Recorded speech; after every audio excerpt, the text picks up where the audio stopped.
یہ ہے پاکستان کا اصلی تعارف. میں صدقے جاواں ہے خزانہ ہے ہی نہیں, وزیر خزانہ ہے. کیسی بات ہے زبردست کہ تمہارے یہاں تو انصاف ہے ہی نہیں, تم نے عدالتیں کیوں بنائی ہوئی, تمہارے یہاں بھوک ننگ ہے, وزارت خزانہ کیوں رکھی ہوئی ہے, اب بھیک کیسے مانگتے ہیں.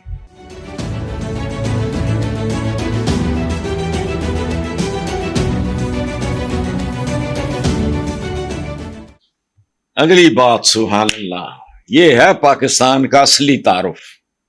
اور میں صدقے جاواں ہے خزانہ ہے ہی نہیں, وزیر خزانہ ہے. کیسی بات ہے زبردست, خزانہ ہے ہی نہیں, کب کا لٹ چکا, وزیر خزانہ ہے. کمال کی بات ہے. اچھا بات سنو, یہ ابھی ایک لطیفہ مشہور ہے کہ وہ کسی پاکستانی نے کسی افغان کو کہا کہ تمہارے یہاں تو ریلوے ہے ہی نہیں, تو تمہارا وزیر ریلوے کیا کرتا ہے. وہ لطیفہ بنایا ہوا لوگوں نے.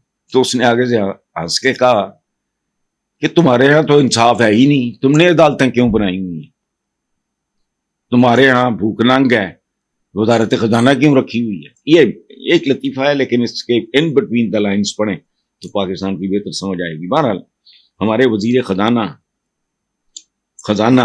جس لفظ عجیب ہنسی آتی ہے مجھے. ایک امریکن جرنلسٹ نے, امریکی صحافی نے ہمارے وزیر خزانہ سے سوال کیا ہے کہ وزیر خزانہ صاحب, جب آپ واشنگٹن پیسے مانگنے آتے ہیں اتنے مہنگے ہوٹلوں اور بڑے وفود اور ایسی مسکراہٹ کے ساتھ, اب بھیک کیسے مانگتے ہیں. اب یہ ویورز آپ نے اس کا جواب دینا ہے. آپ نے جواب بھیجنے اپنی اپنی پسند کے, ہر اپنے دوست کا, ساتھی کا, ویور کا نام لے کے, بلکہ ہو سکے تو شہر کا نام بھی لکھ دیں, میں تاکہ کل اپنے باقی ساتھیوں کے ساتھ آپ کے پیغامات جو ہیں وہ شیئر کر سکوں. Thank you very much. So یہ آرگومنٹ کہ جی میرے صوبے کے ہیں جو اس لیے میں ہو رہا ہوں, وائی, وہ صوبے کے نہیں ہیں بھائی صاحب. علی امین گنڈا پور صاحب وہ پاکستان کے سپریم کورٹ کے چیف جسٹس ہیں, وہ سب کے لیے چیف جسٹس ہے. آپ کو ہونا چاہیے تھا, لیکن یہ دلیل جو ہے نا یہ کو اچھی نہیں لگتی کہ میرے صوبے سے تعلق ہے, یہ ہے وہ. اچھا لیکن بہرحال انہوں نے کیا بہت اچھا ہے. نہ بھی ہوتے, وہ پنجاب سے ہوتے, سندھ سے ہوتے, بلوچستان سے ہوتے, تب بھی آپ کو شرکت کرنی چاہیے تھی, اور یہ آرگومنٹ یہ کو مناسب نہیں. ساتھ ہی ایک اور خبر آئی ہے جو بشرا بی بی اور عمران خان کی بہنوں کی رہائی کو کسی ڈیل کے ساتھ منسوب کیا جاتا رہا, اور بہت سے لوگ یہ بات کرتے رہے. لیکن دیکھیں بات سنیں, میں ہمیشہ رانا ثناء اللہ کے بارے میں ایک بات کہتا ہوں کہ وہ میڈ ان پاکستان راجپوت نہیں ہے, وہ واقعی راجپوت ہے. یہ اور آپ کو یاد ہوگا کہ جب رانا ثناء اللہ پہ جھوٹے کیسز بنائے گئے تو میں نے شدید پروٹیسٹ کیا تھا. یہ دھاندلی ہے, یہ غنڈہ گردی ہے, بدماشی ہے, یہ ناجائز ہے. کیوں کہ میں بندے کو جانتا تھا, ہیروئن کی اسمگلنگ وہ کرنے والا کام نہیں تھا. بہرحال اس کا تازہ ترین ثبوت کیا ہے کہ رانا ثناء اللہ نے ڈیل کی تردید کرتے ہوئے, ان کا کہنا تھا کہ بشرا بی بی کی رہائی کسی ڈیل کا نتیجہ نہیں ہے, کیونکہ اگر وہ ڈیل کرتے تو کرتی تو ہم سے کرتی. میرے نزدیک یہ گواہی بہت سب سے معتبر گواہی رانا ثناء اللہ کی.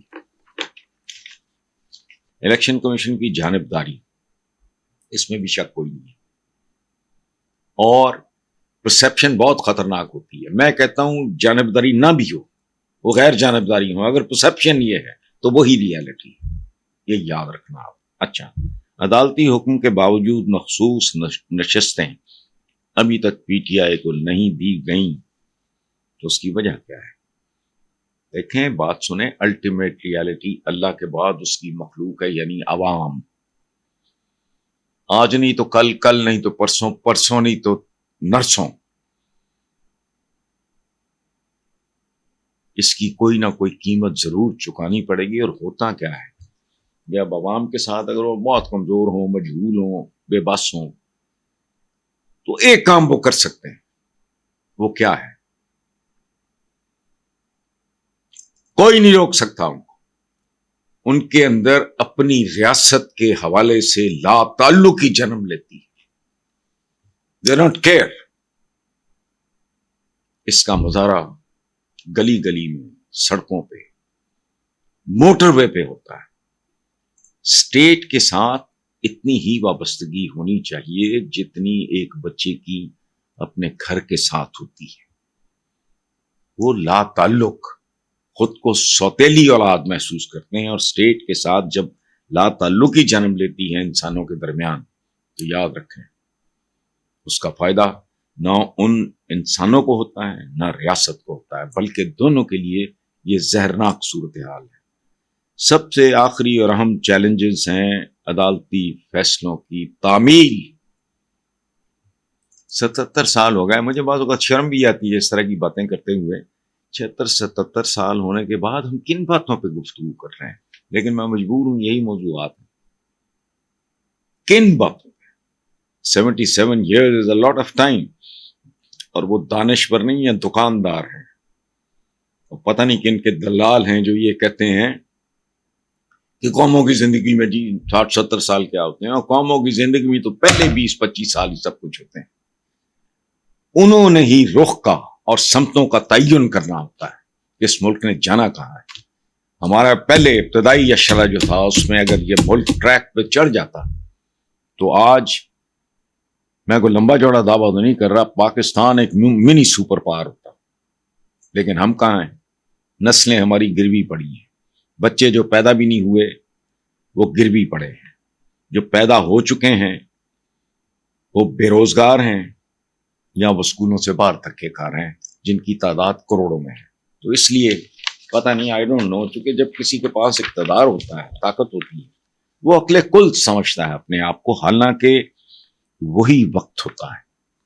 تاریخ میں آپ نے پڑھا ہوگا کہ مغل اعظم جسے کہتے ہیں، اکبر دی گریٹ، اور یہ اور وہ تو خواندہ بندہ بھی نہیں تھا، میں پڑھتا ہوں۔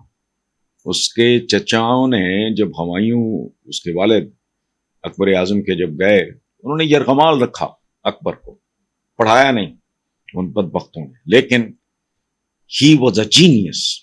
اس کے 9 رتن، رتن کہتے ہیں موتی کو، پرل، موتی، 9 رتن۔ تو اس کو اتنا شعور اللہ پاک نے دیا تھا کہ اس نے اپنے لیے بہترین مشیروں کا انتخاب کیا۔